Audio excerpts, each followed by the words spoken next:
Hello, everyone, and happy Sunday. Thank you to all the elves that beautifully decorated the temple today. It was so fun to come in and transformed. Here we are. It's that time of the year again. My name is Rose, and I'm joined with Gita and Lorna and Surendra, and it's our joy to be here today. And I'm going to be sharing on our topic today, karma, bondage, or soul release. Gotta get the glasses. I'll start with a reading from Whispers from Eternity, which is a book of poems and prayer demands by Paramahansa Yogananda. This is number 63, Spiritualize All Our Thoughts and Ambitions. O infinite alchemist, spiritualize our weaknesses into strength, and our wrong thoughts into right thoughts. Grow thou a flower of divine understanding from every seed of activity. With the magic wand of foresight given by thee, teach us to transmute the ugly imps of selfish ambition into fairies of all-serving noble aspirations. Train, Lord, each stallion of desire to become a champion racing for thine abode. Transform our base ignorance into the gold of wisdom, that it may become a liquid stream of spiritual gold, rushing steadily to thy shore. I find karma a really fascinating subject. I've heard the word used on playgrounds. I've heard the word used in sitcoms. I've heard the word used at the grocery store with the cashier and the people in front of us. It's become, in my lifetime, part of our modern language. But I don't think that in all these cases, the deeper understanding of karma is really understood. In our reading today, Trailanga Swami, great saint in Benares, really shows us kind of the pure form of karma. The skeptic gave him the line mixture, and instantly there was a boomerang effect of how his actions were played back on him. And I appreciate what Trailanga Swami says, my life is one with your own. My life is one with your own. And it's this reiteration of we are all one, we're all connected. All of our energies are connected in this room and outside of this room. All of our desires, all of our hopes, all of our thoughts, all of our feelings. And when we start the conversation there, it can be a little bit daunting. Karma is often discussed with this heaviness around it of, these challenges, these tests, this way that I'm being, it's all my karma. But we forget that all of our blessings, our aspirations, our opportunities are also our karma. They're our good karma. And like Vajri said last week several times, Yogananda said, it takes very, very, very good karma to even want to know God.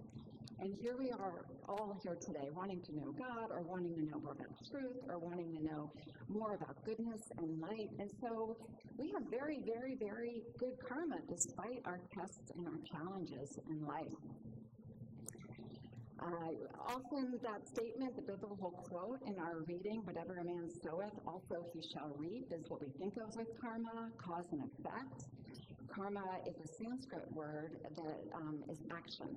It means action. So when I like to think of it also as energy, because that's kind of how I tune into it, but our actions, when they are aligned with divine law, then goodness comes to us in terms of inner joy and feeling different aspects of God.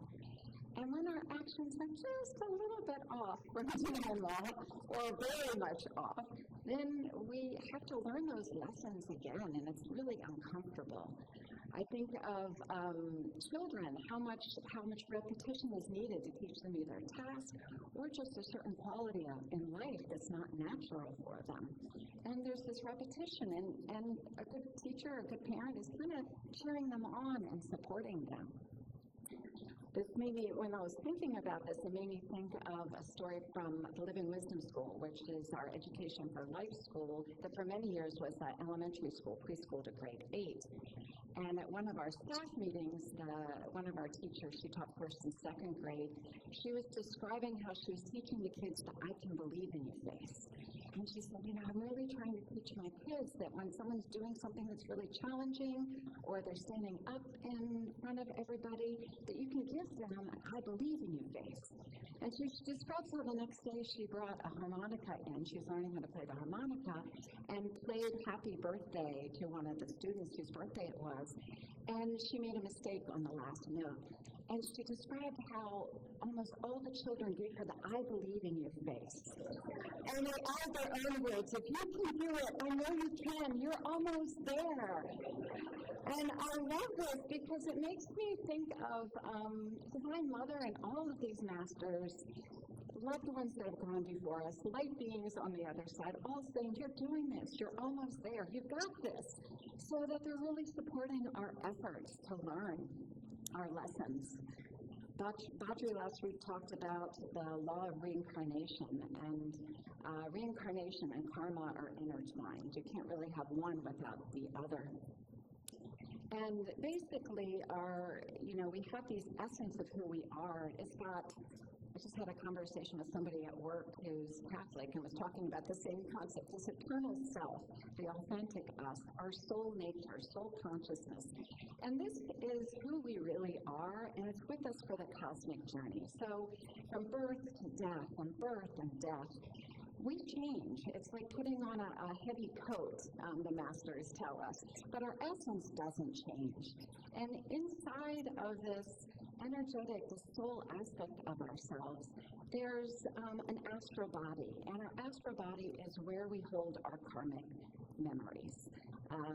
Our path teaches us that we have an astral spine that is in line with our physical spine. And in there we have areas, different patterns of energy or tension points that hold our karmic experiences and kind of line up what our lessons are from lifetime to lifetime until we get them aligned with divine law. These, when we did the purification ceremony, the rice represented these whirlpools of energy or consciousness. They're called vrittis, and we're offering them into the fire. So these patterns of energy, these tension points of accumulated or stuck energy, they really form us. This is kind of my vrittis kind of form who I am and what my lifetime looks like and the experiences that I have and what I draw to myself. It's my desires, my inclinations, my attachments, my likes, my dislikes. And the whole of the spiritual path is to purify these tension points and these patterns so that we can feel our true nature. And we do this through right action in spiritual practices. Swami Kriyananda says, there's those countless vrittis of conscious energy which keeps one's energy from rising in complete concentration to the spiritual eye. So knowing that all of us have the same karmic energetic anatomy, and knowing that this is our path to find our home back to be one with God, how do we work with this concept in a practical way? Those that know me know that I'm always trying to find a practical way to live the spiritual path. Yoganandaji says, the more we live guided from within, the greater our control over outer events in the great game of life. So when we live at our own center in superconsciousness, we live in the only true freedom there is. In soul consciousness, we are no longer helplessly controlled by habits and desires. And to the extent, then, that we develop soul consciousness, we free ourselves from karmic slavery. So, to be guided from within, we have to go within. Often people think karma is an outside job, but it's really an inside job. And I think that's easy to see when we see certain habits that really aren't in our highest benefit, but it's a little more challenging when we have huge life tests. I have the great blessing of working with many people at the most challenging time of their life. They're either dying or their loved ones are dying. And what I've noticed after doing it for a number of years is there's a pattern. And when someone has a strong inner life, whether a formal inner life or an informal inner life, they face their tests differently than others. They face it with more neutrality, more positivity, more graciousness of heart. I cared for a woman in the last couple months who had metastatic gallbladder cancer, and that's why she was in our care. And it was remarkable meeting her for the first time. One of the first questions she asked me is, "What do you think heaven's like?" And she proceeded to share with me what she thought heaven was like. And she started to share what other people said heaven was like. And we had this beautiful conversation. She had a large wooden angel from home that stood behind her. And this woman, she was able to share how when she was looking for what was on the other side. She didn't share any religious views. It was just this anchor of faith that she held. And she thanked every person that came into her room, whether they just came and checked on her or brought her a glass of water. She had this incredible graciousness of heart. And as her disease progressed and she started to decline, she became more and more inward. She talked less, but you could just feel this anchor of solidity within her, of her faith. And I saw her about 24 hours before she passed away. And I remember walking into her room, and she's smiling. She's looking and interacting with what I don't see. She looks angelic. And I knew at this moment that it was a sacred moment, and there was just angels filling the room, and I just backed up. And the next day, she passed away, and I felt so blessed by meeting this woman and this example that I see often, but she was so articulate in the way she was able to share her faith. Right attitude on the spiritual path and when we're facing our karma is central to our success and our enjoyment. It doesn't mean we dissociate from what's happening or pretend it's not happening or bypassing our accountability, but it means really anchoring ourselves in God and Guru, because that's really where our true happiness is. Many of us are reading God Alone right now, which is a book about Gita, who's Yogananda's foremost female disciple.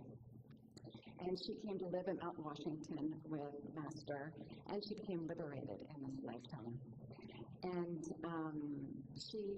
what's remarkable is that she came from Mount Washington in her elder years, and she had pretty poor health. She had chronic pain, she had limited mobility, but she never, ever, ever defined herself by her limitations or her disease process. She defined herself as a disciple of Paramahansa Yogananda, and that's where she kept her consciousness anchored.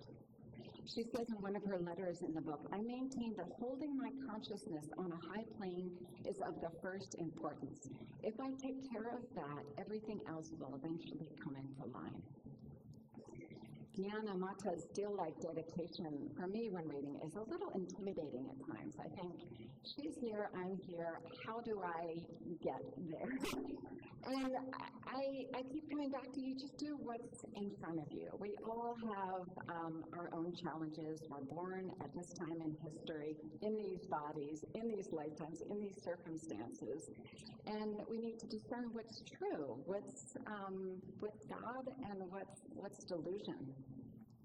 Lately, I've been heavily depending on the spiritual practice of japa, which is, for those that don't know what it is, it's the repetition of God's name inwardly, ideally focused at the point between the eyebrows.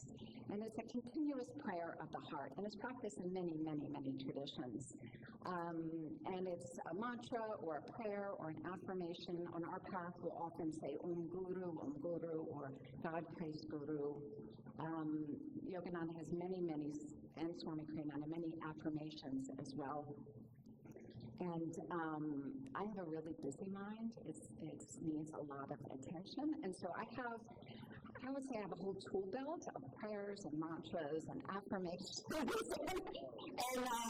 things to keep my mind and my attitude uplifted and occupied. That's what I would say is occupied.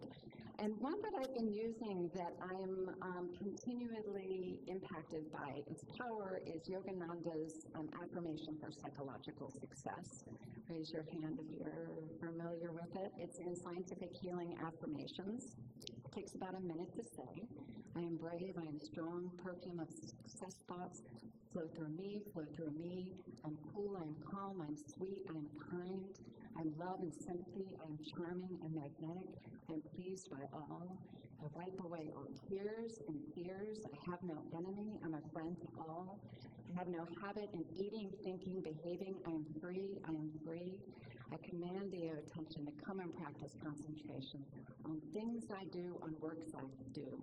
I can do everything when so I think, when so I think.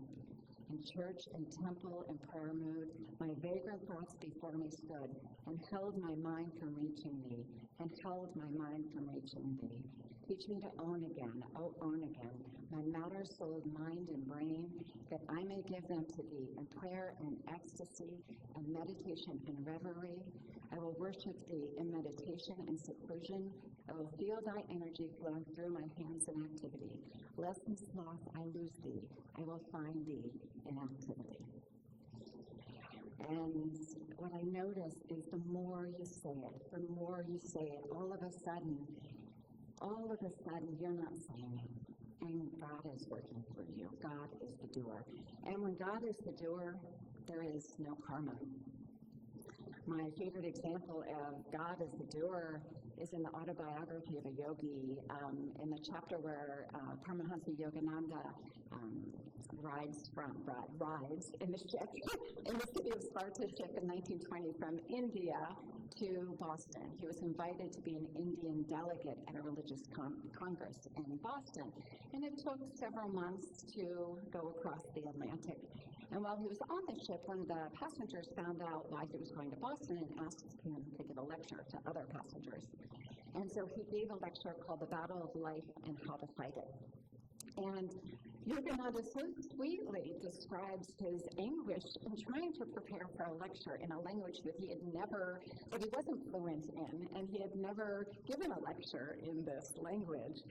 And he just so charmingly stands in front of the people he's giving the lecture to, the fellow passengers, and nothing's coming out of his mouth. And 10 minutes go by, and they're laughing at him.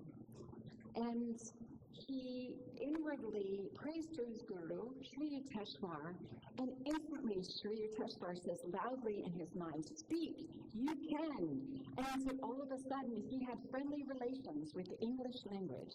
And he spoke for 45 minutes to an attentive audience that it was so successful that he got multiple invitations afterwards to speak in America because of that lecture.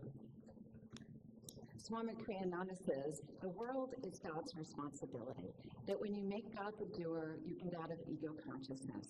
And the only thing that impels us to do wrong is ego consciousness. So this week's topic asks, is karma soul bondage or soul release? And I would say it depends on what direction you're going in. And we're all going in the same direction, the direction to self-realization.